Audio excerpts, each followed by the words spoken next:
So why are some operations more productive than others? Why are some operations more responsive than others?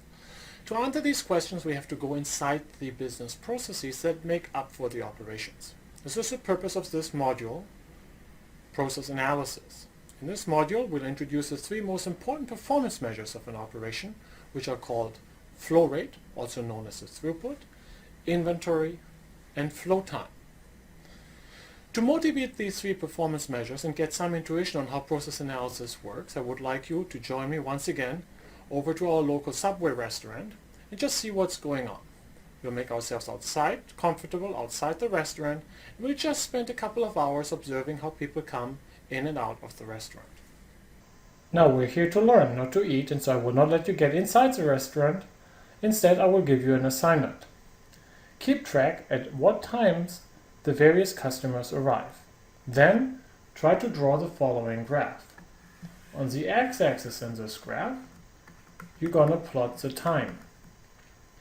On the vertical dimension, you're going to draw the cumulative number of the customers that have arrived. That means if the first customer arrived after 2 minutes and 30 seconds, you're going to draw the first point here.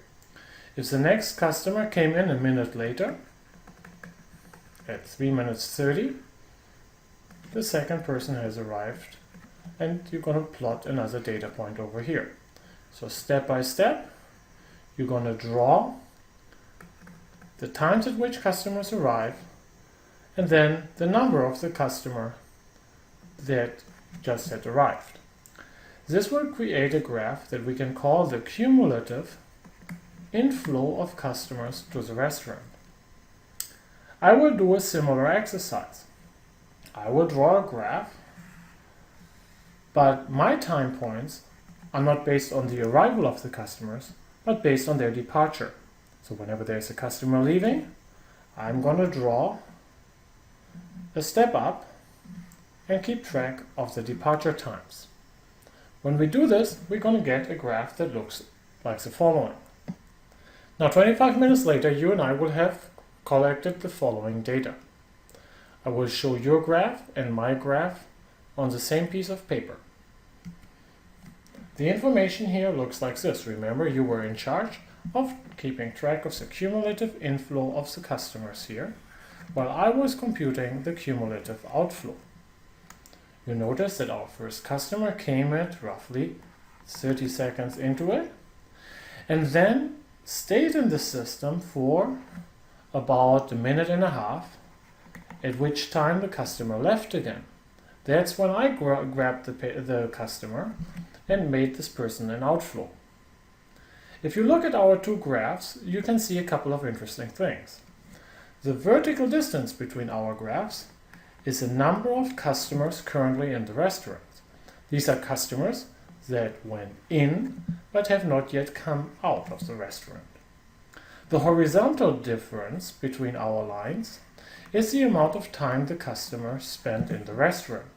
We saw this with the first customer, who arrived after roughly 30 seconds of observation time and then left after 2 minutes. And then we see later on that some customers had a little longer wait. So for example, if you look here at the 7th customer, this person came in around here, and it took until here till this person was leaving.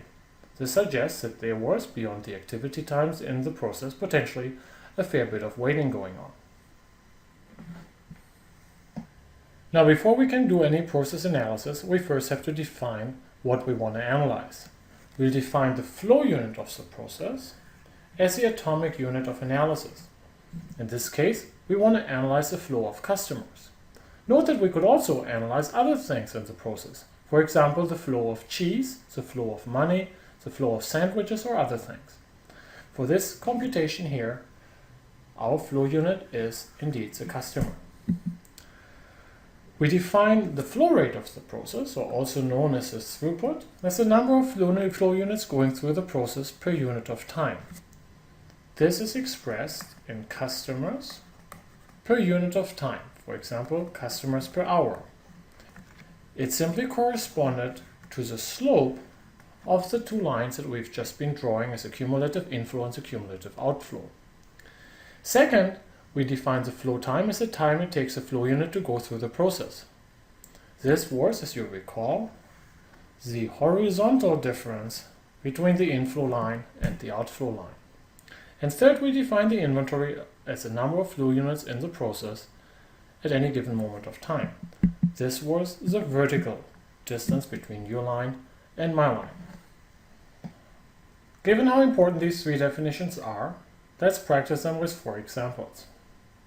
Consider first an immigration process. In this case, the flow unit would be a visa application.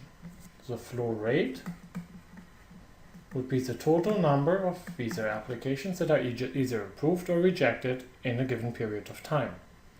The flow time would be the processing time, how long our visa applicant had to wait for his or her visa. And finally, the inventory would be the number of pending cases. Next, consider the production of champagne. The flow unit would be a bottle of champagne. The flow rate would be the bottles sold every year. The flow time would be the time that the champagne would sit in the cellar before it is sold. And the inventory would simply be the content of the wine cellar. Consider an MBA program as a production process. The flow unit here is the student. The flow rate is the incoming and or the graduating class, so simply the number of students going through the process per year. The processing time, at least here at Wharton, it's a 2-year program, so that's the time that the student spends at school. The inventory then is the total number of students on campus in the first year and in the second year. And finally, consider a car company. The flow unit here is a car. The flow rate is the amount of cars sold every year. The flow time is the time from the beginning of the production to the time that the vehicle is finally sold, and the inventory are the cars in the system. Notice that only in the second and fourth case here, my definition of inventory will be similar to the world of financial accounting.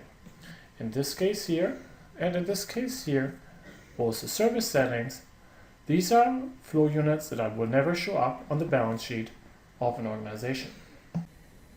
So inventory, the number of flow units in the system. Flow rate, the number of flow units going through the system per unit of time. And flow time, the amount of time it takes a flow unit to go from the beginning of the process to the end. I said at the beginning of this session that those are the most important performance measures in any operations. But why? Who cares about inventory?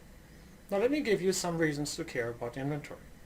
In the US economy alone, in a typical year, we have about $1 trillion of inventory. And that is just the manufacturing sector, because this is accounting inventory. Now notice that I, as an operations professor, define inventory somewhat carefully and somewhat differently from an accountant.